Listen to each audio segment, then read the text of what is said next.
Hello, this is Tanvir from thriving skills and আমি আপনাদের সামনে আরেকবার এসেছি আমাদের কিছু আইডিয়াস শেয়ার করার জন্য, যেগুলো আপনারা কাজে লাগিয়ে আপনাদের কর্মক্ষেত্রে একটা ইম্প্যাক্ট তৈরি করতে পারবেন। আজকে যে বিষয়টি নিয়ে আমরা আলোচনা করব সেটি হচ্ছে different way to reach your customer. And এই বিষয়টি আজকে আমাদের সাথে আলোচনা করার জন্য আমাদের সাথে রয়েছেন আমাদের সবার প্রিয় ডক্টর রাফিউদ্দিন আহমেদ ভাইয়া। তিনি ঢাকা ইউনিভার্সিটির মার্কেটিং ডিপার্টমেন্টের সহযোগী অধ্যাপক হিসেবে কাজ করছেন। তাছাড়াও তিনি একজন ডিজিটাল ট্রান্সফরমেশন স্ট্র্যাটেজিস্ট। তার সাথে এই আলোচনা শুরু করার আগে তার কাছে জানতে চাইবো, ভাই কেমন আছেন আপনি? Thank you, Tanvir. Thank you, Thriving Skill, for inviting me in this beautiful discussion session today. আছি, ভালো আছি। আসলে এই সময়ে তো সবাই কমন প্রশ্ন এটা যে কেমন আছি। সো কোভিড-19 আমরা আসলে খুব খারাপ অবস্থা আমাদের জন্য নিয়ে এসেছে, সেটা নিয়ে মোটামুটি বেঁচে আছি, সার্ভাইভ করে যাচ্ছি আর কি। Thank you very much for inviting me here. Thank you very much ভাইয়া। ভাইয়া, আমি আপনাকে পার্সোনালি চিনি অ্যান্ড আমি জানি যে আপনি নিজে একজন উদ্যোক্তা এবং তার পাশাপাশি আপনি উদ্যোক্তা নির্মাণে কাজ করে যাচ্ছেন। তো ভাই, সেই সম্পূর্ণ এক্সপেরিয়েন্সটা কি আমরা আপনার কাছ থেকে একটু শুনতে পারি কি? জি, থ্যাংক ইউ ভেরি মাচ। আমি ঢাকা বিশ্ববিদ্যালয়ের মার্কেটিং বিভাগে পড়াশোনার পাশাপাশি, টিচিং দেওয়ার পাশাপাশি আমার দুইটা স্টার্টআপ বিজনেস আছে। একটা ফ্যামিলি স্টার্টআপ, সেখানে আমি আমার ফ্যামিলি মেম্বাররা সহ আমরা আছি একসাথে সবাই। আর একটা আমার নিজস্ব ব্যক্তিগত উদ্যোগ, যেটা ফ্যামিলি স্টার্টআপ, সেটার নাম হচ্ছে এক্সট্রা মাইল এজ কেয়ার। সেখান থেকে আমরা মেইনলি ঢাকা শহরে যারা অসুস্থ বাবা মা বা যে কোনো অসুস্থ মানুষ, কোভিড পেশেন্ট, তাদের বাসায় বাসায় আমরা কেয়ার গিভার নার্স তাদেরকে পাঠাই। ওনারা আমাদের কেয়ার গিভার নার্সরা ওই বাসায় গিয়ে সার্ভিস প্রোভাইড করে যারা খুবই অসুস্থ, যারা সিক। কারণ অনেক সময় আমরা অনেকে এক্সপার্ট না কিভাবে একটা পেশেন্টকে ডিল করতে হবে, বা আমাদের ওইরকম ভাবে সময়ও নাই অনেকের, আমরা অনেক ব্যস্ত থাকি। আলটিমেটলি যেহেতু সময় নাই প্লাস অনভিজ্ঞ, এই দুইটা গ্যাপ, এই গ্যাপটা আমরা ফিল আপ করার চেষ্টা করি ফ্রম আওয়ার স্টার্টআপ। এবং গত 3 বছর ধরে চলছে ঢাকা শহর এবং ঢাকার বাইরে কয়েকটা চিটাগাং আছে, কুমিল্লাতেও আছে। আর আমার যেটা নিজস্ব স্টার্টআপ একা, সেটা হচ্ছে ইনোকিডস নামে একটা আমার ব্র্যান্ড আছে। ইনোকিডস আসলে এটা একটা আমার পিএইচডি এবং ডক্টরাল আউটকাম থেকে পাওয়া। নর্মালি আমরা ইউনিভার্সিটিতে বা আমরা অ্যাডাল্ট যারা আছে তাদেরকে আমরা উদ্যোক্তা হওয়াটা শেখাই এট দ্য এজ অফ 23 বা 22, ইউনিভার্সিটি থার্ড ইয়ারে ফোর্থ ইয়ারে। কিন্তু আমার কাছে মনে হয় that is too late. So আমি যখন পিএইচডি করলাম মেলবোর্নে, অস্ট্রেলিয়াতে, তো সেখানে এটাকে একটা অ্যাকশন বেসড লার্নিং এ আমি ট্রাই করেছি যে আসলে খুব ইয়াং বয়সে, আর্লি এজে এন্টারপ্রেনারশিপ শিক্ষাটা দিলে আসলে সেটা কেমন হয়। তো সেখানে গিয়ে দেখলাম আসলে ওখানে বান্ডুরা প্রাইমারি স্কুল নামে একটা স্কুলে বাচ্চাদেরকে 18 মাস ট্রেনিং দিয়েছি। এভরি ফ্রাইডেতে গিয়ে 2 ঘন্টা করে আমাকে সময় দিয়েছেন ওই স্কুলের প্রিন্সিপাল ম্যাডাম। এবং সেখানে প্রায় 70টা বাচ্চাকে আমি একবারে real hands on training provide করেছি টানা 18 মাস। শুধু যে ওই বাচ্চারাই ট্রেনিং নিয়েছে তাও না, ওই বাচ্চাদের সাথে এঙ্গেজ হয়ে গিয়েছে প্রায় 200 বাচ্চাদের family, parents. So it was quite interesting. 2016 সাল থেকে 20 পর্যন্ত আমরা এই প্রজেক্টটা সোশ্যাল এন্টারপ্রাইজ ক্লাস নামে একটা নতুন ক্লাস সেট আপ করেছি। ওদের স্কুলে খুব টাইট শিডিউল, বাইরের স্কুলগুলোতে আসলে বাচ্চাদের শিডিউলটাই খুব টাইট থাকে। তো প্রজেক্টের আইডিয়াটা শুনে প্রিন্সিপাল আমাকে জাস্ট বলেছে সপ্তাহে তুমি 1.5 ঘন্টা 2 ঘন্টা সময় পেতে পারো জাস্ট অন ফ্রাইডে এবং শেষ ক্লাসে। আমি জানি না ছাত্ররা থাকবে কিনা, it is your duty. So ওখান থেকে আলটিমেটলি দেখা গেল স্টুডেন্টরা সবাই আমার জন্য ওয়েট করতে সামহাউ। মানে এটা খুব ইন্টারেস্টিং ছিল, এক্সপেরিয়েন্সিয়াল লার্নিং এবং সেখানে রিয়েল হ্যান্ডস অন ট্রেনিং এর মাধ্যমে বাচ্চাদেরকে ইন্সপায়ার করা to get ready for the future. কারণ নর্মালি আমরা স্কুলে সবাইকে একই ডিরেকশনে বড় করি, টু ফাইন্ড এ জব। সবার এম ইন লাইফ একই, কিন্তু আমি দিয়েছি না, সবাই যে জবই খোঁজে, এত জব দিবে কে? আর কারো কিন্তু ঠেকা নেই কাউকে জব দেওয়ার। So besides looking for job, আমি যেটা ট্রাই করেছি এই প্রজেক্ট থেকে, যে বাচ্চাদের ভিন্ন ডিরেকশনে বড় করা এবং সেটা আর্লি ইন্ট্রোডাকশন দেওয়া টু এন্টারপ্রেনারশিপ এবং to different 4 types of skill দেওয়া। আলটিমেটলি একটা বাচ্চার মধ্যে, একটা মানুষের মধ্যে যদি there are 4 types of skill থাকে, যেমন লাইফ স্কিল, সফট স্কিল, এই দুইটা মানুষের জীবনকে গড়তে সাহায্য করে। আর টেক স্কিল, বিজনেস স্কিল, এই স্কিলগুলো একটা মানুষের, একটা বাচ্চার মধ্যে তাকে পেট চালাতে সাহায্য করবে ফিউচার। সো জীবন এবং জীবিকা দুইটা জায়গায় তো মানুষ, এই দুইটা জায়গায় দুইটা করে মোট 4টা স্কিল দিয়ে স্কিল করেছি। এবং বাচ্চাদের মধ্যে হিউম্যানিটি, এমপ্যাথি, সেগুলো তো ওই দেশে অনেক বেশি থাকে বাচ্চাদের মধ্যে, আমরাও সেখানে কাজ করেছি। তো এই কাজটা করার পর যখন শেষ করলাম আমার পড়াশোনা 2019-এ, I came back to Bangladesh, ডিপার্টমেন্টে জয়েন করেছি, আবার রিজয়েন করেছি। অ্যান্ড সেই ক্ষেত্রে আমরা যেটা করেছি বাচ্চাদের এই, এখন আমি সেটাকে অ্যাজ এ স্টার্ট আপ সেটা এখানে শুরু করেছি। এবং recently you'll be happy to know, আমি অস্ট্রেলিয়ান হাই কমিশন থেকে একটা ফান্ড পেয়েছি, Wow, গ্র্যান্ট that's great. পেয়েছি, because I am an alumni of Australia award.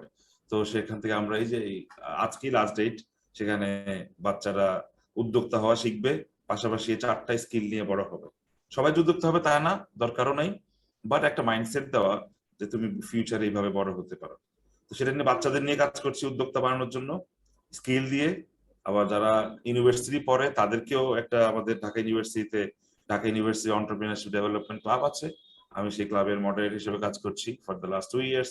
So এই তো উদ্যোক্তা বানানো, বিভিন্ন জায়গায় কাজ করা, বিভিন্ন এরিয়াতে কাজ করা, এগুলা চলছে আর কি আমার, মানে besides academic activity. I call myself as a pracademic. সবাই তো একাডেমিক বলে, আমি বলি একটা pracademic. Pracademic means practising academic.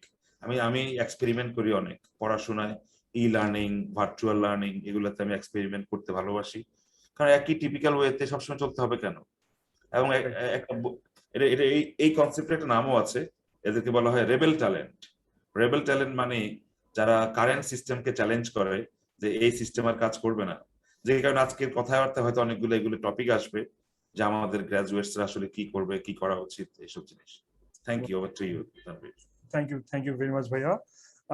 ভাইয়া আমি এবার একটু মার্কেটিং এর দিকে আসতে চাচ্ছিলাম যে আপনি যেহেতু মার্কেটিং নিয়ে পড়াশোনা করেছেন এবং আপনি মার্কেটিং পড়াচ্ছেনও, সো মার্কেটিং জিনিসটা আসলে কি, বা এটার প্রচলন কবে থেকে এসেছে, বা এটার বর্তমানে কি অবস্থা, মানে আগে কিভাবে চলতো, এখন কিভাবে চলছে, এই পুরো বিষয়টা ভাই একটু সংক্ষেপে আপনার কাছে একটু জানতে চাচ্ছিলাম যে। আচ্ছা, মার্কেটিং কবে থেকে আসছে, বাংলাদেশে কবে থেকে আসছে সেটা বলি। বাংলাদেশে আসছে আমাদের ঢাকা, আমি যতটুকু জানি এটা আসলে মানে কবে থেকে আসছে ওটা জানাটা জরুরি না আসলে, বা তারপরেও 70-80 বছরের একটা ইতিহাস মার্কেটিং এর আছে। ঢাকা ভার্সিটিতে অ্যাজ এ ডিপার্টমেন্ট মার্কেটিং এবং ফাইন্যান্স, এই দুইটা একসাথে শুরু হয় 1974 সালে সোফার আই নো। এখন আমাদের প্রায় আমরা 50 বছর, এই যে 2024-এ হয়তো আমাদের 50 বছর পূর্তি হবে। তো বাংলাদেশে রাফলি বিশ্ববিদ্যালয় লেভেলে এই কোর্সটা পড়ানো হয় 50 বছর। সো এর আগে থেকে মার্কেটিং শুরু হয়েছে আলটিমেটলি সৃষ্টি, আমার কাছে মনে হয় মার্কেটিং আরো অনেক আগে শুরু হয়েছে। একাডেমিক্যালি শুরু হয়েছে 50 বছর বাংলাদেশে, বাট মার্কেটিং প্রথম থেকেই ছিল। মার্কেটিং মানে বলতে আমরা বুঝি শুধুমাত্র একটা পণ্য বিক্রি করা, আসলে নিজেকে সেল করা, সেটাও কিন্তু kind of marketing. Marketing, it can be a promotion of a product, it can be a promotion of an idea. এটা জাস্ট যেটা মানুষকে কনভিন্স করে সেল করতে হয়। সো নরমালি মার্কেটিং এর ডেফিনেশন বা ওইসব আমরা না যাই আসলে। সো মার্কেটিং বলতে আমরা বাংলাদেশে যেগুলো দেখছি, রাফলি 50 বছর একটা ইতিহাস আমাদের আছে। সো 50 বছরে অনেক চেঞ্জ আসছে, এবং মার্কেটিং এর যে গুরু বলা হয় আমাদের সারা পৃথিবীকে, এখন গুরু নিয়ে আবার ঝামেলা আছে অনেকে। যেমন অস্ট্রেলিয়ান কান্ট্রিতে আমি তাকে গুরু বলতে শুনি নাই, ওদের গুরু আর আরেকজন। আবার আমেরিকান কান্ট্রিতে গুরু আরেকজন। বাংলাদেশে আমরা বাই ডিফল্ট ওই আমেরিকা যাকে মনে করে ওনাকে আমরা গুরু মনে করে ফেলি নাকি, কারণ আমরা আমেরিকান বই ফলো করি। তো সেটা ফিলিপ কটলার, উনি বয়স প্রায় 80 এন্ড অ্যাবাভ। তো উনাকে গুরু বলা হয়, উনি অনেক থিওরি দিয়েছেন, যদিও ওনার ব্যাকগ্রাউন্ড আবার মার্কেটিং না, স্বাভাবিক থাকার কথা না, বিকজ উনি যখন পড়েছেন তখন মার্কেটিং ছিল না, উনি ইকোনমিক্স থেকে আসছে। সো মেইনলি বিজনেস কোর্সটা আসলে ইকোনমিক্স থেকে আসা, পুরো business, accounting, management, marketing, finance, এই সবগুলো কোর্সের কোর্স হচ্ছে ইকোনমিক্স, সেখান থেকে ভেঙে আসছে। সো ইদানিংকার কথা যদি বলতে যাই, মার্কেটিং আসলে এখন কিভাবে চলছে, এখনকার marketing is quite different than last 2-3 বছর আগে মার্কেটিং যা ছিল, সেই মার্কেটিং আর এখনকার মার্কেটিং ডিফারেন্ট। একটা এক্সাম্পল দেই, যেমন ফিলিপ কটলার যখন মার্কেটিং লিখেছে সেখানে উনি এক্সাম্পল দিয়েছে, সেলসম্যানের সংজ্ঞা দিয়েছে এভাবে: একজন salesman is a person who is very good looking like you, who is very dynamic, who is very smart. কিন্তু এখনকার যুগে আসলে ওই সংজ্ঞা কাজ করবে না। ফিলিপ কটলারের বই বলি, যাদেরই বই বলি, প্রত্যেকটা মার্কেটিং এর বই এখনকার যুগে অনেক কিছু অচল হয়ে গেছে। কারণ এখনকার যুগে সেলসম্যান দেখা লাগে না, সে কি স্মার্ট, সে কি আসলে মানুষ, সে কি রোবট, সে কি চ্যাটবট, সে কি আর্টিফিশিয়াল ইন্টেলিজেন্স। আমি যেমন অনলাইনে যখন কোনো কিছু কেনাকাটা করি, Amazon.com এর কোনো মার্কেটিং পিপল আমি দেখি নাই। বাংলাদেশে যেমন চালডাল.com এর কোনো মার্কেটিং সেলসম্যান আমি দেখি নাই, দেখার দরকার নাই। আলটিমেটলি এখনকার যুগে ওইসব সংজ্ঞাগুলো চেঞ্জ হয়ে গিয়েছে। কোভিড এর আগের এডিশনের বই আর কোভিড এর পরবর্তী এডিশনের বই, দুইটার মধ্যে ডিফারেন্স অনেক আছে।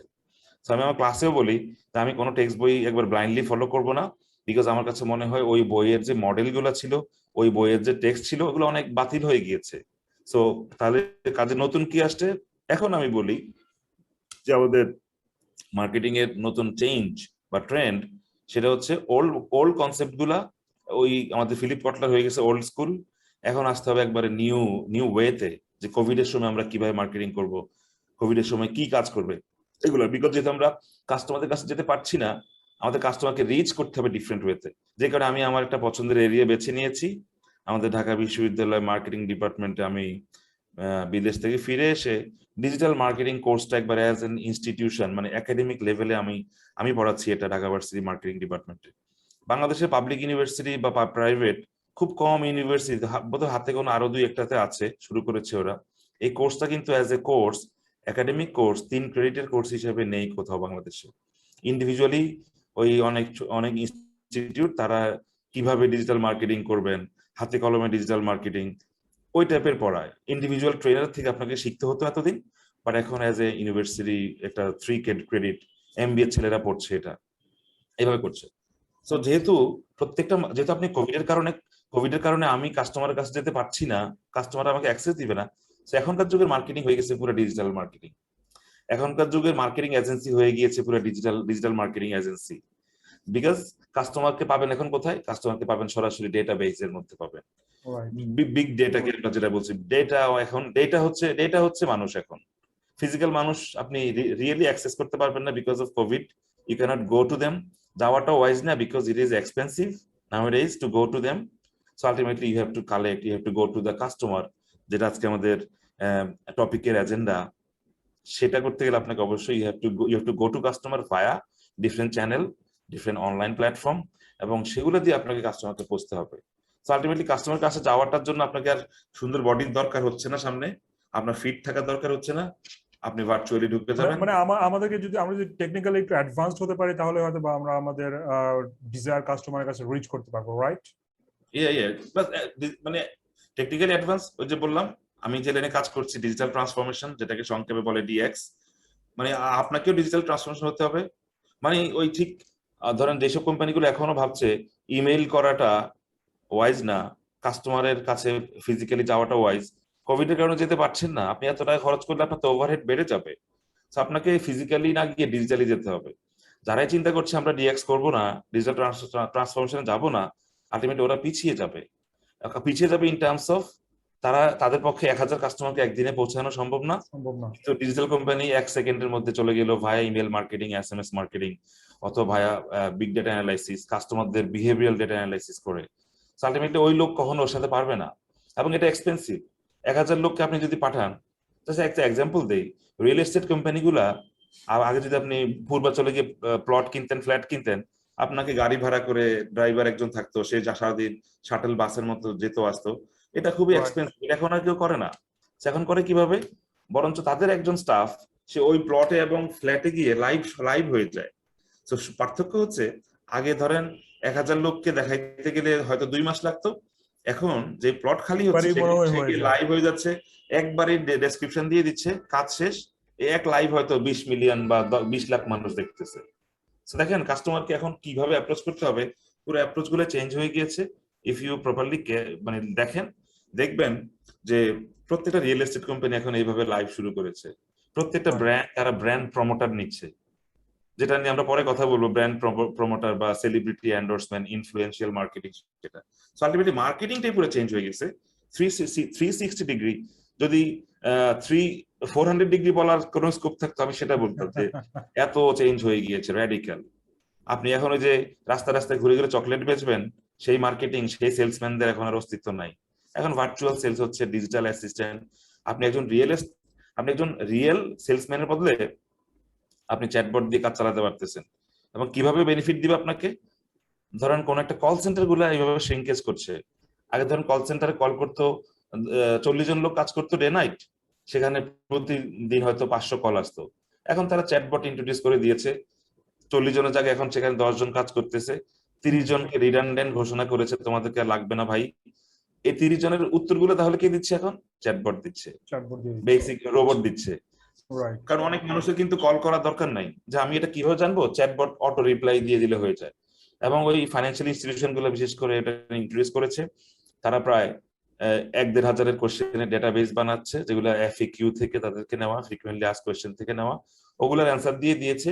এই সময় কার্ড আটকে গিয়েছে, এই হচ্ছে অ্যান্সার অটো জেনারেটেড।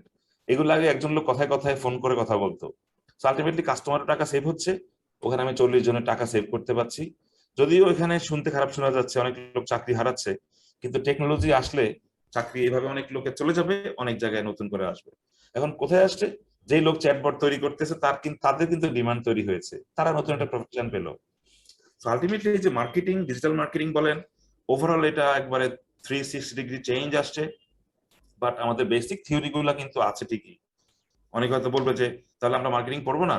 অবশ্যই মার্কেটিং এর যে থিওরি এবং যে প্র্যাকটিস গুলা, সেগুলো কিন্তু, কারণ সেগুলো হিউম্যান নিড চিন্তা করে বানানো হয়েছে, ওই নিডটা সবসময় থাকবে।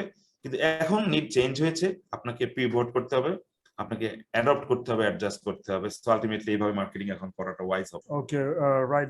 ভাই আপনি কিছুক্ষণ আগে বলছিলেন আমাকে যে ইভেন 2-3 বছর আগেও যে ধরনের মার্কেটিং হচ্ছিল সেটা এখন চেঞ্জ হয়ে গিয়েছে।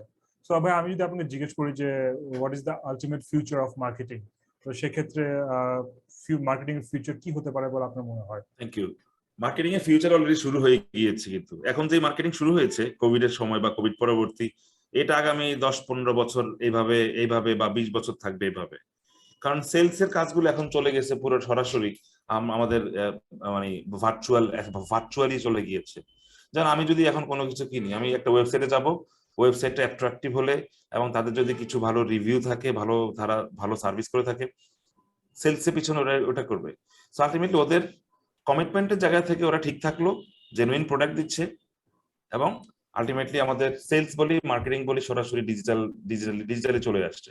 So that is the future, which is future is already started, future is happening now.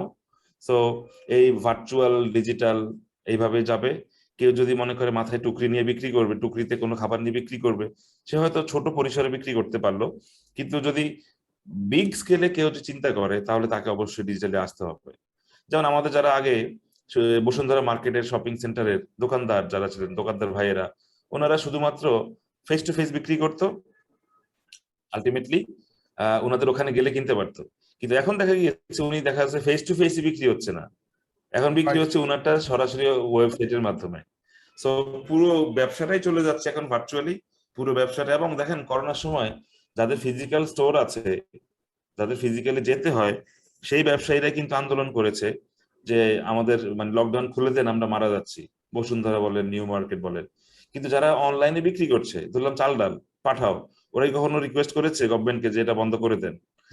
ওরা অ্যাডভান্স চিন্তা করে চলে গিয়েছে ওই প্ল্যাটফর্মে, ওনারা সেটাকে ক্যাপিটালাইজ করছে। আমরা আসলে কমপ্লেন না করে উই শুড ট্রাই যে আমাদের যদি ফিজিক্যাল প্রেজেন্সও থাকে, দোকান সব থাকে, এটার মাসের অনেক ভাড়া, এই লোক কিন্তু কখনো ভার্চুয়ালি যে বিক্রি করছে তার সাথে পারবে না কম্পিটিশনে, কারণ তার পক্ষে কম দামে দেওয়া সম্ভব। ফিজিক্যাল দোকান থেকে আপনি গরু কিনলে ঢাকা শহরে কিনবেন 600 টাকা করে কেজি। তো ফিজিক্যাল মার্কেটিং, যেমন মাছ মাংসের কথা বললাম, ইনফ্যাক্ট মাছও একই অবস্থা। মাছ বিক্রি করতে গেলে আপনাকে আর সরাসরি বাজারে যাওয়ার দরকার নেই। আগে আপনি যেতেন বাজারে, এখন বাজার চলে আসছে আপনার বাসায়, you are just a click away, right? So COVID এর কারণে যদি এটা আরো 1-2 বছর কন্টিনিউ করে, আমি শিওর অনেক ফিজিক্যাল স্টোরের অস্তিত্ব থাকবে না, তাদের কাছে কেউ যাবে না।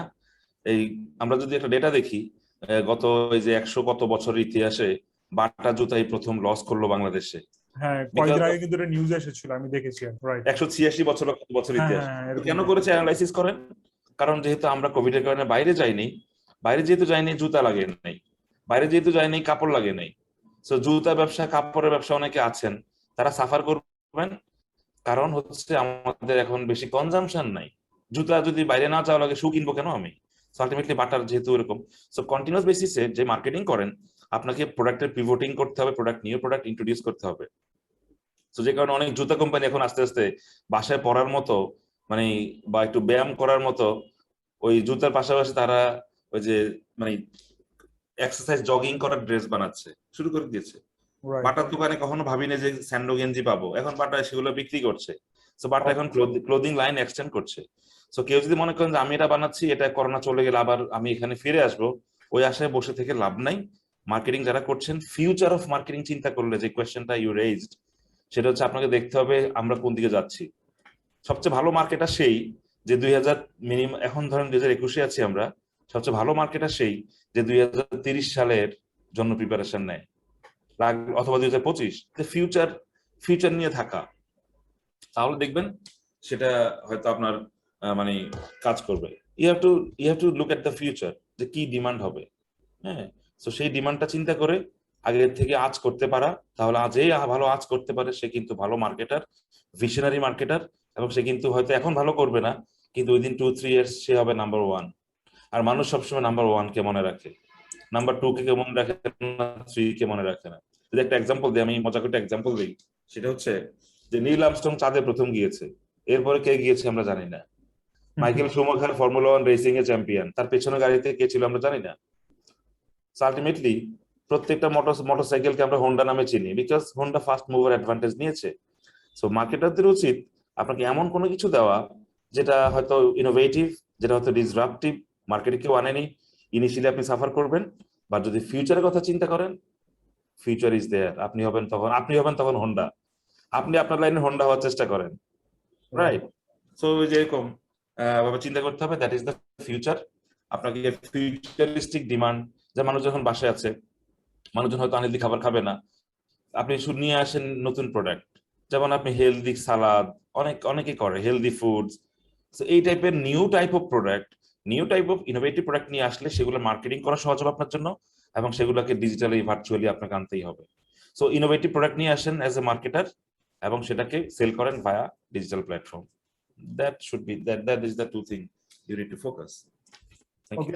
ভাইয়া আর একটা জিনিস আপনারা জানতে চাচ্ছি, সেটা হচ্ছে যে বড় বড় কোম্পানিতে বা বাহিরের কান্ট্রি গুলোতে আমি শুনেছি যে তারা তাদের এক্সিস্টিং অপারেশন টিমের সাথেও, লাইক মার্কেটিং এর টিমের সাথেও, তারা ডিজিটাল মার্কেটিং টিমকে আলাদাভাবে একটা টিমের মাধ্যমে মেনটেন করছে। তো আপনার কি মনে হয় যে এই জিনিসটা কি আসলে আমাদের দরকার আছে কি? বা যদি আমি আরেকটু স্পেসিফিক করে দিই, যে ছোট কোম্পানির ক্ষেত্রে কি ধরনের দরকারি থাকতে পারে, আর বড় কোম্পানির ক্ষেত্রে সেগুলো কি দরকার হতে পারে আর কি? থ্যাংক ইউ, এটা খুব দরকারি একটা প্রশ্ন। যেমন মার্কেটিং ডিপার্টমেন্ট আগে জাস্ট মার্কেটিং ডিপার্টমেন্ট নামে ছিল, এরপরে সেখান থেকে আস্তে আস্তে বিজনেস বড় হচ্ছে, চলে আসলো ব্র্যান্ড ডিপার্টমেন্ট। একটা সার্টেন টিম লোকজন ব্র্যান্ড দেখে, সেলস দেখে, পিআর দেখে। সো মার্কেটিং আগে 40 বছর আগে ছিল একটাই ডিপার্টমেন্ট, এখন মার্কেটিং এর আলাদা আলাদা সাব উইং বের হয়ে এখন এই যে ব্র্যান্ড ডিপার্টমেন্ট, পিআর ডিপার্টমেন্ট, তারপরে তাদের সেলস ডিপার্টমেন্ট আলাদা, তারপরে এখন শুরু হয়েছে ডিজিটাল মার্কেটিং ডিপার্টমেন্ট। এটা গত 2-3 কয়েক বছর ধরে দেখা যাচ্ছে। যেটা বললেন বিদেশে দেখা যাচ্ছে, এটা অলরেডি বাংলাদেশেও শুরু হয়েছে। প্রাণের হেড অফ ডিজিটাল, সেও তাকে আমি চিনি, সে আমার ছাত্র। তারপরে চ্যানেল বলেন, তাদের ডিজিটাল আছে। এবং প্রথম আলো, তাদের তো বিশাল একটা অ্যামাউন্টের টাকা আসে ডিজিটাল মার্কেটিং থেকে। তো যেহেতু দরকার হলে মানুষজন নতুন নতুন ডিপার্টমেন্ট খোলে। এবং বাংলাদেশি যারা যাদের মার্কেটিং ডিপার্টমেন্ট আছে, খেয়াল করে দেখেন তাদের সংখ্যা হচ্ছে হয়তো 1%, 2%। বেশিরভাগই এখনো ফিল করতে পারেনি যে ডিজিটাল মার্কেটিং নামে একটা ডিপার্টমেন্ট থাকা উচিত। বেশিরভাগই যেটা করে, ওরা এইসব কাজগুলা বা কিছু একটু যদি করেও বিভিন্ন অ্যানালাইটিক রিপোর্ট করে এজেন্সির থ্রুতে নিয়ে আসে, কিন্তু ওদের আলাদা ডিপার্টমেন্ট নাই। সো যেই খুলবে না সেই বিপদে পড়বে। সবাইকে একটা আলাদা ডিপার্টমেন্ট থাকতে হবে, উইং থাকতে হবে। এবং আমরা ঢাকা ইউনিভার্সিটি থেকে আমরা এই যে প্রায় 200-র মতো ছাত্র গ্রাজুয়েট হয়ে বেরোবে, এরাই কিন্তু সামনে কোনো না কোনো কোম্পানিতে ওরা নতুন ভাবে রিক্রুটেড হবে আই গেস।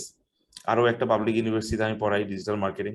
সো এই 2 জায়গায় প্রায় 200-300 ছেলে প্রতি বছর, অ্যাটলিস্ট 2টা জায়গা থেকে 300 করে ছাত্র তৈরি হচ্ছে, এমবিএ করছে। তো এরা আলটিমেটলি ওগুলা লিড দিবে আই গেস। যারা অলরেডি দিচ্ছে তারা তারা আগে ছিল শুধু মার্কেটার বা শুধু ব্র্যান্ডে কাজ করতো, শুধু নিজস্ব আগ্রহ থেকে তারা ডিজিটালি কাজ করতে দেখে তাদেরকে হয়তো কোম্পানি বলেছে ঠিক আছে তুমি এই সেকশনটা লিড দিবা। তারা কিন্তু পড়ে আসেন নাই, তারা শিখে আসছে, কাজ করে আসছে। হ্যাঁ, এই যে এই ডিপার্টমেন্ট গুলোতে সামনে আরো অনেক লোক লাগবে। হয়তো এক সময় ওই সেলস ডিপার্টমেন্টের লোকজন দ্রুত হয়তো এখানে ঢুকে যাবে, যে আমি সেলসে কাজ করেছি এতদিন, আমি এবার আমার ডিজিটাল ট্রান্সফরমেশনে কয়েকটা ট্রেনিং করে সে হয়তো এখানে আসবে। এটাই ভবিষ্যতে কোম্পানিকে চালাবে, ডিজিটাল মার্কেটিং ডিপার্টমেন্ট। মানে এদের ডিসিশন ছাড়া কোম্পানির বোর্ড অফ ট্রাস্টিতে বা বোর্ড অফ মানে কোম্পানির বোর্ডে কোনো ডিসিশনও আসবে না, কারণ এরা পুরো মার্কেট জানে, এদের কাছে 3 কোটি মানুষের ডেটা আছে, এরা সেগুলোকে অ্যানালাইজ করে এমডি বা সিও কে বলবে sir this is our report, এটার উপর বেস করে আপনার সামনে ডিসিশন নেওয়া উচিত। মানুষ কি চায়, কখন চায়, কি খেতে চায়, কেন খেতে চায়, তারা কি সিঙ্গেল বার্গার খেতে চায় নাকি তারা 6 প্যাক বার্গার খেতে চায়, এগুলোর বিহেভিয়ারাল ডেটা, কাস্টমারের ফিডব্যাক, এগুলো হবে বিশাল একটা বড় এরিয়া সামনে। বা এই এটার যে সাথে আপনি যেটা বলেছেন, এটা আমার মনে হয় কি এটা কোনো না কোনো জায়গাতে শুরু করতে হবে। শুরু করলে তো মানে নতুন একটা ট্রান্সফরমেশন আসবে, রাইট? তো আপনার কাছে ভাই কি মনে হয় যে অনেক প্রতিষ্ঠান এখনো এগুলো কেন নিচ্ছে না? এই প্রসেসটা কি খুব বেশি কমপ্লেক্স? এই প্রসেসটা বেশিরভাগ লোক নিচ্ছে না, কারণ আপনি জাস্ট কারণ বিভিন্ন কোম্পানির যে টপ লেভেল ম্যানেজমেন্ট আছে, স্বাভাবিক সারা পৃথিবীতে টপ লেভেল ম্যানেজমেন্ট সবসময় হচ্ছে টেকনিক, মানে বাংলাদেশে ধরেন টপ লেভেল ম্যানেজমেন্ট, সে হচ্ছে এইসব টেকনোলজি গুলো বুঝে না, বা এটা আগ্রহ কি তাকে হয়তো কেউ বুঝায় নাই, অথবা তারা হয়তো চিন্তা করছে নেওয়া উচিত কিন্তু ওইরকম এক্সপিরিয়েন্স লোক পাচ্ছে না। এই 3টা পয়েন্ট বলি, অনেক পয়েন্ট আছে এর মধ্যে 3টা বলি।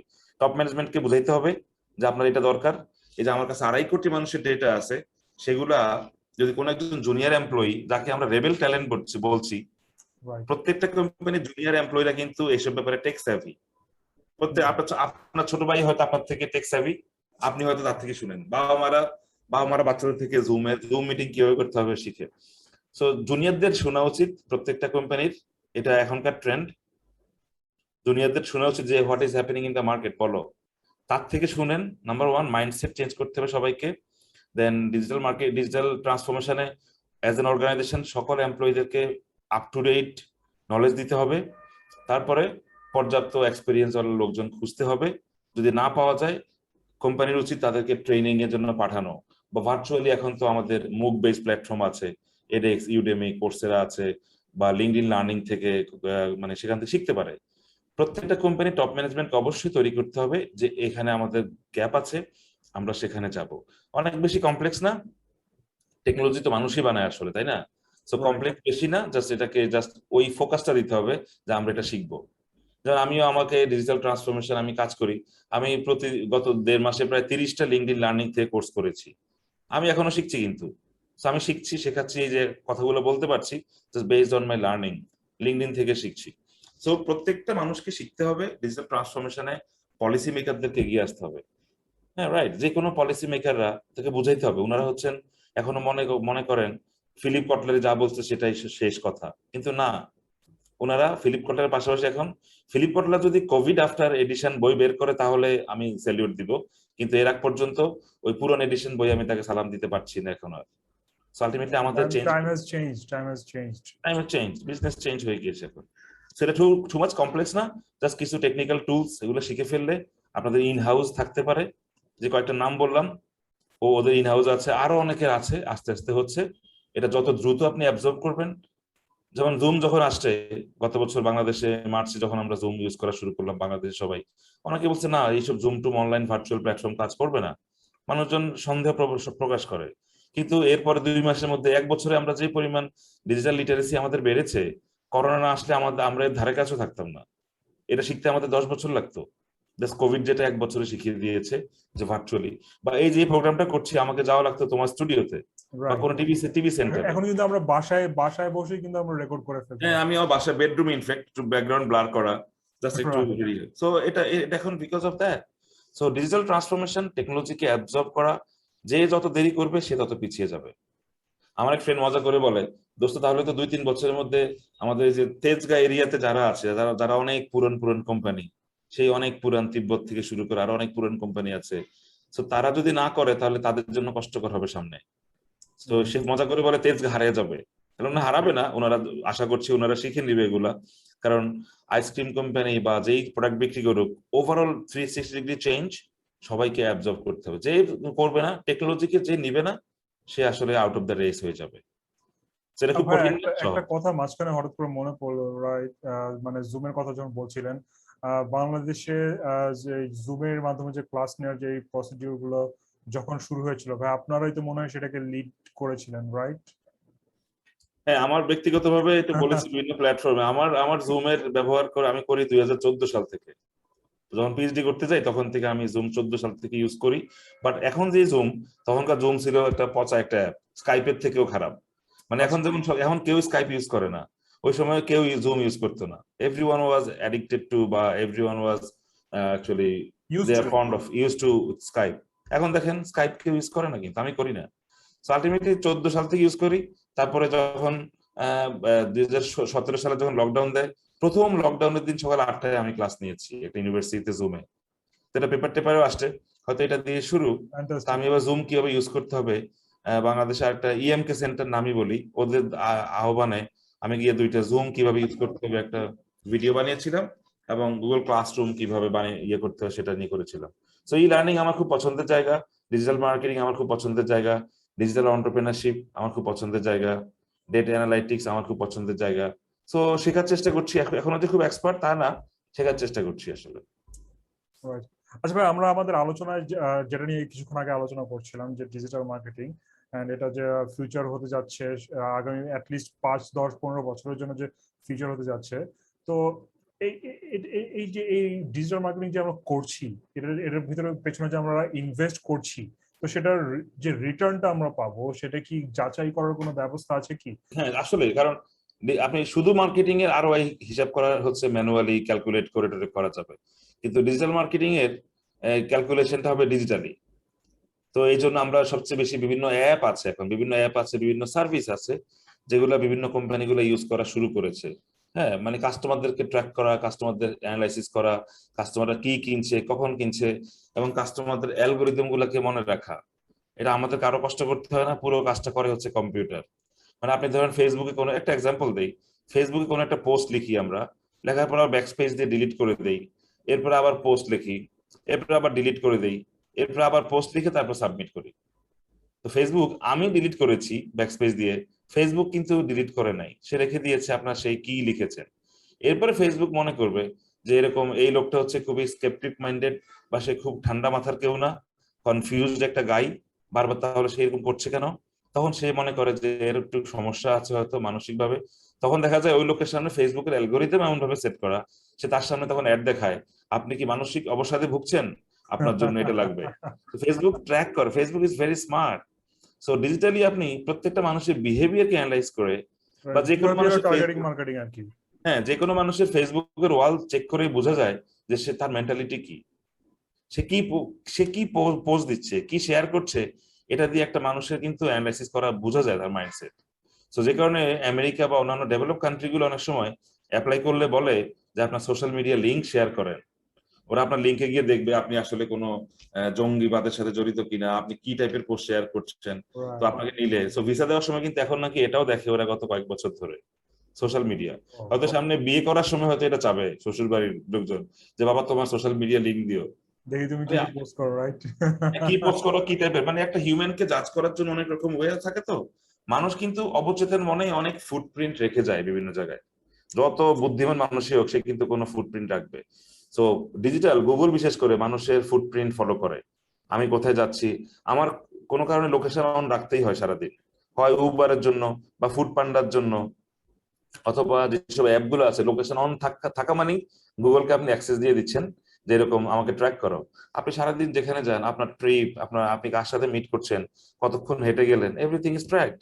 সো এই যে কাজগুলো কিন্তু খুব সুন্দরভাবে ডিজিটালি মেজার করা যায়, গুগল অ্যানালাইটিক্স দিয়ে করা যায়।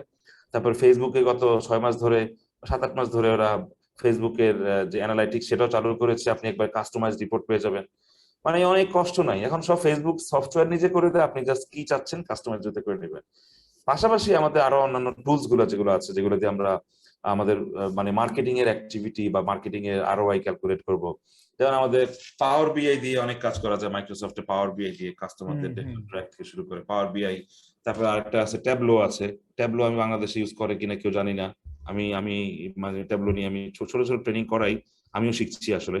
ট্যাবলো আছে, পাওয়ার বিআই আছে। দেন সোশ্যাল মিডিয়ার ডেটাগুলো অ্যানালাইসিস করার জন্য, যে ডিজিটাল মার্কেটিং করলাম, লিঙ্কডইন থেকে কি পরিমাণ লিড জেনারেট হইলো, সেটার জন্য এগুলো তো আছেই। পাশাপাশি এই হোটসুইট, হোটসুইট নামে একটা একটা সার্ভিস আছে, একটা কোম্পানি আছে, ওরা শুধুমাত্র their expert on LinkedIn, Instagram, YouTube এবং ফেসবুক, বা ইনস্টাগ্রামের বেশি বিশেষ করে অনেক মানে ওদের বিজ্ঞাপনে ওইভাবে দেখায়। হোটসুইট আছে, তারপরে মেগালাইটিক্স আছে, এরকম অনেকগুলো অ্যাপ আছে social, Google analytics, Facebook analytics, power BI, তারপরে সেলস ফোর্স। শুধু সেলস ফোর্স দিয়ে কোম্পানির সেলস ডেটা দিয়ে ফিউচারে কোথায় কি করা উচিত, সেলস ফোর্স একটা সার্ভিস আছে সেটা দিয়ে করে। সো যে গুগল অ্যানালাইটিক্স, তারপরে ফেসবুক অ্যানালাইটিক্স, হোটসুট, তারপরে পাওয়ার বিআই, সেলস ফোর্স, মেগালাইটিক্স, এরকম 7-8টা আছে টুল যেগুলো আপনি ইউজ করে ইজিলি আপনার আরওআই থেকে শুধু আরওআই না, আরওআই এক্সপেক্টেড, মানে ফিউচারে আরওআই কোন দিকে যাচ্ছে অনেক আরো সেলস বা এটা সব কোন ধরনের প্রজেকশন দেখা মানুষের যায়। বাইং বিহেভিয়ার কিভাবে চেঞ্জ হচ্ছে বা সেগুলো হয়তো বা বের করে ফেলা যাবে ডিজিটাল মার্কেটিং এর টুলস এর সাহায্যে আর কি, রাইট? জি জি আচ্ছা ভাই, আপনি আপনি আমাদের সেশনটা শুরু হওয়ার তো সাথেই আপনি আমাদের সাথে বলেছিলেন যে ইনফ্লুয়েন্সিয়াল মার্কেটিং নিয়েও কথা বলবেন। তো ভাই সেই বিষয়টা আপনার কাছে জানতে চাচ্ছিলাম যে আসলে ইনফ্লুয়েন্সিয়াল মার্কেটিং জিনিসটা কি? Influential marketing as the name implies, মানে নাম শুনে বোঝা যায় যারা ইনফ্লুয়েন্স করে। তো এটার ব্যবহার বা আমাদের সেলিব্রিটি এন্ডোর্স করতে হয়। আমরা যে কোনো বিজ্ঞাপন যদি বানাই, সেলিব্রিটি এন্ডোর্সমেন্ট থাকে, যার অনেক ফ্যান ফলোয়ার থাকে। তো ফ্যান যদি যখন কেউ একজন এসে বলে যে আমি এটা ইউজ করছি সকাল বিকাল 3 বেলা বিজ্ঞাপনের মধ্যে, তাহলে মানুষজন মনে করে হ্যাঁ আমার প্রিয় নায়ক এটা ইউজ করছে, তো আমি এটা করবো। আমাদের যদি বাংলাদেশে ইনফ্লুয়েন্সিয়াল মার্কেটিং এর সবচেয়ে বেশি ব্যবহার বলতে বলি, এটা আমাদের দেশে 80s সময় থেকে শুরু হয়েছে। তো ওই সময় থেকে আমরা আজম খান, আমাদের ব্যান্ড সিঙ্গার, হ্যাঁ আয়ুব বাচ্চু ব্যান্ড, মানে আজম খান, ওনারা যেসব স্টাইল ফলো করতো, চুল টুল বড়, এটা শুরু হয়েছে। 90s এর দিকে আবার ইন্ডিয়ান নায়কদেরকে ফলো করা শুরু হয়েছে, তারা ছিল ইনফ্লুয়েন্সার। তো ইনফ্যাক্ট সেলিব্রিটি যারা হয়ে যায় সোশ্যাল মিডিয়াতে, তো তারাই আসলে যে কোনো পণ্যের প্রমোট করে। কিন্তু ইদানিং দেখা গিয়েছে এই এই ট্রেন্ডটা থেকে অনেকে বেরিয়ে আসতেছে। কারণ দেখা যায় যে অনেকে মনে করে যে উনাকে টাকা দিলেই তো আজকে উনি এক্স এর বিজ্ঞাপন করবে, কালকে টাকা দিলে ওয়াই এর করবে। সো ওই ওই টাইপের এন্ডোর্সমেন্ট এখন অনেকটা কমে আসছে। নতুন করে কি শুরু হয়েছে, প্রফেশনাল যারা আছে, ধরেন একজন ধরলাম কোন একজন ইনফ্লুয়েন্সার, সে কথা বললো প্রমোট করার জন্য ব্র্যান্ডটাকে, আর হয়তো কোন একজন একজন বিভিন্ন প্রফেশনাল সেলিব্রিটি যে জীবনে কোনোদিন আসে নাই, হয়তো ওনার একটা কথা, যিনি সেলিব্রিটি আছেন, তো ওনার একটা কথা দিয়ে হয়তো কেউ ইন্সপায়ার হতে পারে, সেটা হতে পারে। প্লাস এখন যেহেতু সোশ্যাল মিডিয়ার যুগ, এখন ইনফ্লুয়েন্সাররা, আগে ইনফ্লুয়েন্সার তৈরি হতো, মিডিয়া তাদেরকে তৈরি করতো, আর এখন দেখা যায় নিজেরা ইনফ্লুয়েন্সার নিজেই তৈরি হচ্ছে বা ভায়া টিকটক চ্যানেল, তারপর টিকটক মিডিয়া। তো তারপর লাইভে আসে। আগে তারা টিভিতে গিয়ে ইনফ্লুয়েন্সার হতো বা পেপারের মাধ্যমে তারা প্রকাশ পেত যে তারা ইনফ্লুয়েন্সার, বিভিন্ন তাদের সেলিব্রিটি বা তাদের মুভি টুভি করে হইতো। কিন্তু এখন কেউ মুভিও করে নাই জীবনে, জাস্ট ওই টিকটক ভিডিও, সোশ্যাল মিডিয়া যেহেতু আসছে, এখন ইনফ্লুয়েন্সারদের সংজ্ঞা চেঞ্জ হয়ে গিয়েছে। এখন ইন্ডিভিজুয়াল যারা আছে, যারা কন্টেন্ট ভালো বানায়, কন্টেন্ট মেকাররা এখন হয়ে গেছে ইনফ্লুয়েন্সার, ইউটিউবার। সো সেটাও খারাপ না, বাট ব্র্যান্ডকে এন্ডোর্স করা, যাদের ফ্যান ফলোয়ার বেশি, যেটা যুগে যুগে থাকবে। তবে কিভাবে ইনফ্লুয়েন্সার চুজ করবেন, এটা আমরা একটা ফর্মুলা দিয়ে বের করি, যে কোন ইনফ্লুয়েন্সার আসলে তাকে কত টাকা পে করলে কিভাবে আসবে, তার মানে পপুলারিটি কেমন। তো দেখা যায় হলিউডে হয়তো, আমাদের দেশে আমরা কোন একজন সেলিব্রিটির সাথে কথা বলে বার্গেনিং করে বলি যে আপনাকে আমি এটা করবেন, আপনাকে আমি 1 লাখ টাকা দিব, এটা আপনার স্যালারি বা ওয়েজেস স্যালারি বলি। কিন্তু হলিউডে ওরা এটার পাশাপাশি একটা জিনিস করে, সেটা হচ্ছে সবার কিউ স্কোর বের করে। কিউ স্কোর হচ্ছে বের করার ফর্মুলা হচ্ছে তাদের ফ্যামিলিয়ারিটি ডিভাইডেড বাই ফেভারেবিলিটি, কত লোকের কাছে সে পপুলার আর কত লোক তাকে পছন্দ করে। তো সেই ফর্মুলা কিন্তু ইফেক্টিভ ফর্মুলা না, কারণ দেখা যাবে টম হ্যাঙ্কসের হয়তো তাকে ফ্যামিলিয়ার হচ্ছে 100 কোটি, 100 কোটিতে না, মানুষ কত বাংলা পৃথিবীতে, ধরলাম 1 কোটি মানুষ তাকে চিনে, হ্যাঁ 1 কোটি মানুষ তাকে চিনে, বা সে হচ্ছে 30 লাখ মানুষের ফেভারিট, তাহলে এটাকে ভাগ করলে আসবে তার স্কোর 0.3। কিন্তু আমি যদি বলি আমাকে চিনে মাত্র 500 জন, আমাকে 400 জন পছন্দ করে, তাহলে আমার স্কোর আসবে 80। তো সেই হিসাবে কিউ স্কোর এটা ইউজ করে অনেকে, বাট এটা ইন্ডিভিজুয়াল মেজারমেন্ট না, আরো আছে। সো সেলিব্রিটি কিভাবে নিতে হবে, এটা যাই হচ্ছে আসলে, বা ইনফ্লুয়েন্সার যাই হচ্ছে ওই সময়কে রিপ্রেজেন্ট করে, যে কে এখন কারেন্ট ট্রেন্ড বা কাকে দিয়ে এখন করালে মানুষজন পছন্দ করবে। সেটা সিচুয়েশন সময় বলে দেয় যে কোন সময় কাকে দিয়ে করালে ভালো হবে। বাট ইনফ্লুয়েন্সাররা থাকবেই। এখন এটা আমাদের অ্যানালগ সিস্টেমের ইনফ্লুয়েন্সার এখনো কাজ করে যাচ্ছে, কিন্তু ইনফ্লুয়েন্সাররা চেঞ্জ হচ্ছে আস্তে আস্তে। ফিউচারে হয়তো ডিজিটাল ইনফ্লুয়েন্সার আসবে, বিভিন্ন ক্যারেক্টার চলে আসবে, animated character. Animated character right. সে যখন বলবো যে হ্যাঁ আমি আমি এটা করছি, তো অ্যানিমেটেড ক্যারেক্টারকে আপনি ক্রিয়েট করতে পারেন। কারণ আপনি এখন যখন টিভিসি বানান, ওভিসি বানান, এখন সবাই মানুষ দিয়ে করাচ্ছে, কিন্তু এখন অনেকগুলা প্ল্যাটফর্ম আছে যেখানে মানুষ দিয়ে আর বিজ্ঞাপন বানানো হয় না। মানুষের এক্সপেন্সিভ। আমাদের এখানে আমি ওই বিভিন্ন রকমের সফটওয়্যার আছে, প্রোটাগন নামে একটা সফটওয়্যার আছে, আপনারা অনেকে হয়তো ইউজ করে। এটা দিয়ে অ্যানিমেটেড কার্টুন, স্টুডিও ম্যাক্স দিয়ে কার্টুন করে। তারপর আমাদের সিজিআই, ভিএফএক্স, এগুলো তো অনেক বড় হচ্ছে। CGI means computer generated image. Avatar movie কোনো মানুষ কিন্তু নাই, মানে মেইন স্ক্রিনে মানুষ নাই, ব্যাক স্ক্রিনে আছে। সো এই সিজিআই, প্রচুর ভিএফএক্স, ভিডিও ইফেক্টস, সেগুলো দিয়ে সামনে আসতেছে। তো হয়তো সামনে ইনফ্লুয়েন্সারে কোনো মানুষ থাকবে না, রোবটরা হবে ইনফ্লুয়েন্সার হতে পারে, এবং এটা সময় বলে দিবে আসলে যে এটা কারা। আচ্ছা ভাই, এখানে আমি একটা জিনিস মানে জানতে চাচ্ছি, পার্সোনালি জানতে চাচ্ছি যে এই যে ডিফারেন্ট টাইপস অফ মার্কেটিং আছে, এর মধ্যে যে ইনফ্লুয়েন্সিয়াল যে মার্কেটিং এর কথাটা আপনি এখানে আমাদের বললেন, আসলে এটার ইম্প্যাক্টটা কতটুকু মার্কেটে, মানে এটার গ্রহণযোগ্যতাটা কতটুকু? মানুষ এই এই এদের মাধ্যমে মার্কেটিং করলে কি আসলে কি সেলস কি বাড়ে বা কমে? খুবই খুবই দরকারি একটা কথা বলছেন, যে আসলে ইনফ্লুয়েন্সার থাকা উচিত কিনা। আলটিমেটলি আপনি ইনফ্লুয়েন্সে, আগের যুগে ইনফ্লুয়েন্সারকে দেখে আমরা অনেক কিছু কিনতাম, আর আমরা যদি প্রোডাক্ট খারাপও পড়তো, আমরা কমপ্লেন দিলে হয়তো শুধু 4-5 জন আশেপাশের লোকজন জানতো। এখনকার যুগে ইনফ্লুয়েন্সার মার্কেটিং কাজ করবে না। আপনি অনেক সেলিব্রিটি নিয়ে আসলেন, আপনার প্রোডাক্ট যদি খারাপ হয়, এক রাতের মধ্যে রিভিউ দিয়ে আপনার ব্র্যান্ডকে ধ্বংস করে দিতে মানে এনাফ। আলটিমেটলি ইনফ্লুয়েন্সারে কাজ করে না। আগের যুগে মানুষের কমপ্লেন দিলে জায়গা ছিল না, এখন কমপ্লেন হচ্ছে সোশ্যাল মিডিয়া আপনাকে পথে বসার জন্য। Ultimately, other than focusing on influential marketing, influencer, you should focus more on your products, quality, commitment, trust, brand তৈরি করতে হবে ওইভাবে। তো শুধু ইনফ্লুয়েন্সাররা সেল করে দেয় না, আগে হয়তো অনেক সেল হইতো ইনফ্লুয়েন্সারদের কারণে, কিন্তু এখন প্রোডাক্টের কোয়ালিটি, রিভিউ এবং ইনফ্লুয়েন্সারদের কন্ট্রিবিউশন তো আছে কিছু, কিন্তু তারপরেও এটা এখন গৌণ হয়ে গিয়েছে। এখন হচ্ছে জাস্ট প্রোডাক্টের quality and service and commitment. 8 দিনের মধ্যে দিচ্ছেন কিনা, 3 দিনের মধ্যে দিচ্ছেন কিনা, কমিটমেন্ট করে ঘুরাচ্ছেন কিনা। তারপরে এখন সামনে ওইসব কোম্পানি সার্ভাইভ করবে যারা ট্রাস্ট, কমিটমেন্ট, প্রোডাক্টের কোয়ালিটি ফোকাস করবে, বিসাইডস ইনফ্লুয়েন্সার বা ইনফ্লুয়েন্সিয়াল মার্কেট। হ্যাঁ, আমি ইউটিউবের একজন নিয়মিত গ্রাহক, মানে দেখা যাচ্ছে যে দিনের অ্যাটলিস্ট 1 ঘন্টা সময় আমি ইউটিউবে ব্যয় করি কোনো কারণে বা কোনো কিছু শেখার জন্য বা সাম ফর এনি রিজন। তো সেখানে দেখছি কি যে যে ইউটিউবার যারা আছেন তাদের মাধ্যমে আসলে প্রোডাক্ট গুলোকে এন্ডোর্স করা হয়ে থাকে আর কি। তো সেই ক্ষেত্রে ভাইয়া, যদি আমি আরো আরো 4-5 বছরের পরেও আমি যাই, এই ধরনের মার্কেট কি বাড়ার সুযোগ আছে কি? মানে YouTuber as a influencer, right? Right. এটা মার্কেট, এটা আমার ট্রেন্ড, আমার প্রেডিকশন বলছে এটা বড় হবে। কারণ ওই যে ইউটিউবার, তারাও কিন্তু একটা ফর্মাল চ্যানেলে কাজ করে, এবং তাদের তাদের যেহেতু ফ্যান ফলোয়ার আছে, যেখানে ফ্যান ফলোয়ার আছে সেখানে ইনিশিয়ালি হয়তো প্রথম বাইটা করবে। ধরো তুমি একজন সেলিব্রিটি ইউটিউবার, তোমার 10 লাখ ফলোয়ার, তোমাকে দিয়ে একজনকে বিজ্ঞাপন বানালো, আমি হয়তো কিনলাম।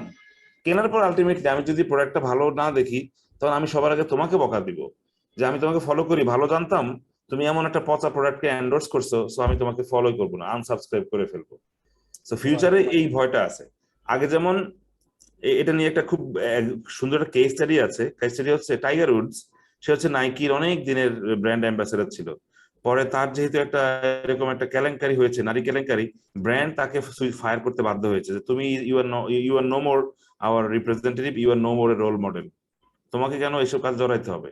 তো ইনফ্লুয়েন্সারদের চুজ করার ক্ষেত্রেও ইনফ্লুয়েন্সার কোম্পানিকেও চুজ করা উচিত, যে আপনাদের এই প্রোডাক্ট দিচ্ছেন, আমি আগে খেয়ে দেখি কেমন। মানে কারণ এখানে অনেক রিভিউ আসবে, কমেন্ট আসবে, এবং একদিনে কিন্তু অ্যাজ এ ইনফ্লুয়েন্সার আপনারও কিন্তু 0 ফলোয়ার হয়ে যেতে পারে, বিকজ আপনি ভালো প্রোডাক্ট এন্ডোর্স করেন নাই। তো এগুলো আগে আগে ইস্যু ছিল না, কিন্তু এখন বড় ইস্যু, যে উনি এটা করলেন, উনি এটাকে এন্ডোর্স করলেন, আমি কিনে দেখি এটা পচা প্রোডাক্ট, উনি চেক করেন নাই। আলটিমেটলি এখানে ওই যে এখন কাস্টমার হচ্ছে কিং, কাস্টমার, এটা অনেক আগে কেউ একজন বলেছিল কাস্টমার ইজ দ্য কিং, সেটা টের পাচ্ছি আমরা এখন।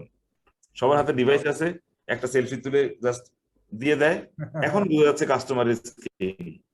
আগে ছিল না, আগে শুধু নামে ছিল কাস্টমার ইজ কিং, বাট এখন কাস্টমারদের হাতে অনেক পাওয়ার। Right right. হ্যাঁ, ছোট ছোট ছোট বিজনেসটা কিন্তু মানে এই যে বিষয়গুলো নিয়ে খুব মানে সেন্সিটিভ অবস্থানে আছে আর কি। দেখা যাচ্ছে যে বড় বড় কিছু গ্রুপস আছে, সেখানে তাদের যদি প্রোডাক্টের মধ্যে কোনো ফল্ট পায় সেখানে পোস্ট করে দেয়, তো দেখা যাচ্ছে যে সেখান থেকে একটা মানে খবর ছড়িয়ে পড়ে যে হ্যাঁ এই প্রোডাক্টের এই জিনিসটার প্রবলেম। দেখা যাচ্ছে যে আলটিমেট ভাবে কিন্তু অনেক সময় সেল গুলো কমে যেতে পারে আর কি। ভাইয়া, আমরা আমাদের অনুষ্ঠানের একদমই শেষ পর্যায়ে চলে এসেছি। তো শেষ করার আগে আমি আপনার কাছে শুধুমাত্র একটা জিনিস জানতে চাবো যে আমরা দেখছি যে মার্কেটে কিন্তু প্রচুর কম্পিটিশন রয়েছে এন্ড সবাই সবকিছু করার চেষ্টা করছে। তো আপনার কি মনে হয় স্পেশালি এই কোভিড সিচুয়েশনে একটা আদর্শ কোম্পানির তার কোন কোন ওয়েতে তার কাস্টমার কাছে রিচ করা উচিত বলে আপনার মনে হয়? যেহেতু কোভিড সিচুয়েশন বলে ফেলছো, মানে কাস্টমার কাছে রিচ কিন্তু ফিজিক্যালি যাওয়া যাবে না, যেতে হবে ডিজিটালি ভায়া ডিফারেন্ট প্ল্যাটফর্ম, সোশ্যাল মিডিয়া, একটা কোম্পানির ওয়েবসাইট থাকাও খুব জরুরি। ইদানিং অনেকে লক্ষ্য করেছি যে শুধু ফেসবুক আছে, এবার আমার শুধু ফেসবুকের মাধ্যমে আমি কাস্টমার কাছে পৌঁছাই, which is not a good approach. Facebook ধুম করে বন্ধ করলে কত আর ভিপিএন দিয়ে চলবেন, পুরো হারিয়ে যাবে কিন্তু। আলটিমেটলি প্রত্যেকের, এটা ওনার কিন্তু আপনি না, আপনার ফেসবুকের ওনার আপনি না, Facebook Mark Zuckerberg is the owner. মানে সবার উচিত ইনভেস্ট করা, they should have a digital platform, তাদের নিজস্ব ডিজিটাল সফটওয়্যার থাকা উচিত, বা যেগুলা সাবস্ক্রাইব করে করা যায় সেগুলো করা উচিত, যেগুলো আপনি পে করবেন। আপনি অ্যাটলিস্ট, ফেসবুক হচ্ছে ফ্রি, ফ্রি জিনিস আপনি এক্সপেক্ট করতে হয়তো আপনাকে সুযোগ দিচ্ছে, কিন্তু সাবস্ক্রাইব করা যায় এমন কিছু করা উচিত। ওয়েবসাইট হচ্ছে ডোমেইন রেজিস্ট্রেশন, ডোমেইন হোস্টিং সব আপনার কাছে, you are the owner. So শুধু একটা চ্যানেলের উপর রিলাই করে আপনি ভরসা করে থাকতে হবে না, যেভাবে পারেন কাস্টমারকে পৌঁছান। খেয়াল করে দেখেন গত কয়েক বছর বা এক বছর ধরে কোভিড এর পর কি পরিমাণ এন্ডোর্সার বেড়েছে, যারা ওই যে বিভিন্ন, ওই যে বললো একটু আগে ইনফ্লুয়েন্সিয়াল মার্কেটিং, এরা কিন্তু 6 মাস আগে ছিল হচ্ছে শুধু একজন টিকটকার, বা শুধু হ্যালো ভাইয়ারা, হ্যালো আপুরা, আমি প্রোডাক্ট নিয়ে আসছি, এই টাইপের তারা শুধু ইন্ডিভিজুয়াল লাইভে আসতো। আজকে তাদের ফ্যান ফলোয়ার 10 লাখ। সো কেন? বিকজ তাদের ফলোয়ার বেড়েছে। সো ওই টাইপের অ্যাপ্রোচে আপনি যেতে পারেন। আপনার প্রোডাক্টে শুধুমাত্র আপনি বিক্রি করবেন দোকান থেকে আর ওয়েবসাইট থেকে, তাও কিন্তু না। যেমন এই গত কয়দিন এবং সামনে যেসব জিনিসটা আসবে, কোরবানিদের গরু শহর মানুষজন লাইভ হয়ে যাবে। আগে শুধু আপনি গরু সরাসরি গিয়ে কিনতেন, স্ট্যাটিক ইমেজ সামনে আর বেশি, স্ট্যাটিক ইমেজ থেকে বেশি ব্যবসা করা টাফ। স্ট্যাটিক ইমেজ মানে আপনি এখানে গরু দেখলেন, ক্লিক করলেন, কিনলেন। কোরবানির গরু দেখেন, গত বছর আমি একটা কাজ করতেছি, এটা নিয়ে আর্টিকেল লিখতেছি, এই যে আমাদের লাইভ স্টক মার্কেটে বাংলাদেশের অপরচুনিটি কেমন, গত বছর থেকে শুরু করেছি, এবং এই বছর এই ঈদের পরে ডেটা কিছু কালেকশন, আরো কিছু ডেটা কালেকশন করে ইন্টারভিউ করে আমি শেষ করব। গত বছর প্রায় 250 কোটি টাকা ছিল এটা, এই অনলাইন গরু। ঢাকা শহর রাস্তা রাস্তায় গরু আর সামনে পাবেন না, গরু চলে গেছে আশেপাশে ভার্চুয়ালি। এইবার দেখেন প্রতিদিন আমি অলরেডি প্রায় 100-র উপরে অনলাইন গরু বিক্রি করে সেগুলোতে ঢুকে গিয়েছি, এবং দেখি ওরা কি করে। ওরা ওরা যেটা করছে এটাই হবে ফিউচার। আপনি ভার্চুয়ালি সামনে কিনতে হবে। সো প্রত্যেকটা প্রোডাক্ট যাই বিক্রি করে সেটার ডিজিটাল প্রেজেন্স, ফিজিক্যাল প্রেজেন্স থাকলেও চলবে, না থাকলেও চলবে, আর you should focus on digital presence. গরুর সরাসরি 3D ভিউ চলে আসবে, গরু দেখতে কেমন, গরুর ওজন কত, লাইভ, একবারে গরুর কয়টা মানে চোখ, দাঁত, মুখ, এগুলো তো মানুষ খোঁজে, সরাসরি লাইভে বলে দিল সঙ্গে সঙ্গে যে লাইভ হবে, ওই সময় ওইটা বুক করে ফেললে 30% টাকা দিলে আপনার নামে বুক হয়ে গেল। সামনে এইভাবে জিনিসপত্র বিক্রি হবে। আপনাকে জাস্ট চিন্তা করতে হবে, একটু পিভটিং করতে হবে, হোয়াট ইজ কামিং নেক্সট। এবং আমি একটা গ্রুপকে চিনি যারা হচ্ছে এই ইন্ডিয়াতে আছে, কেরালায়, ওরা অনলাইনে ডাব বিক্রি করে। ডাব পেরে নিয়ে আসে, 1000 ডাব পেরে আনলো, তারপরে বলে আমরা এখন লাইভ হবো, অকশন করে অনলাইনে। আমাদের দেশে অকশন নিষিদ্ধ, অকশন কেউ এখনো আর করে নেই, কিন্তু গরুগুলো অকশনে যদি বিক্রি করেন তাহলে কিন্তু একটা বিশাল বড় ঝামেলা শেষ। মাঝখান দিয়ে মিডলম্যান কিন্তু অনেক টাকা খায়। এগুলো যদি সরাসরি একবারে সিরাজগঞ্জ থেকে গরু আমার বাসায় চলে আসে, মাঝখানে শুধু ট্রাক ভাড়া, আলটিমেটলি মিডলম্যান নাই, আমি কম দামে গরু কিনতে পারবো সামনে ডিজিটালি চলে আসলে। তো দেখেন এই যে কিভাবে মানুষের টাকা বাঁচাবেন সেটা চিন্তা করা উচিত, কিভাবে ইফেক্টিভ ওয়েতে টুলস গুলো ইউজ করে আপনি কাস্টমারের কাছে পৌঁছবেন সেটা করা উচিত। সেই যে একই কথা, সেই ডিজিটাল ট্রান্সফরমেশন, সেটা নিয়ে কাজ করা উচিত সবাই। থ্যাংক ইউ রাফিউদ্দিন ভাই আপনার সময়ের জন্য। আমরা আসলে খুব আনন্দিত আপনাকে আমাদের সাথে পেয়ে, এন্ড স্পেশালি আমি এই সেশনটা থেকে অনেক কিছুই শিখতে পেরেছি। আশা করছি আমাদের দর্শকরাও আমাদের এই সেশনের কাছ থেকে কিছু না কিছু শিখতে পেরেছেন।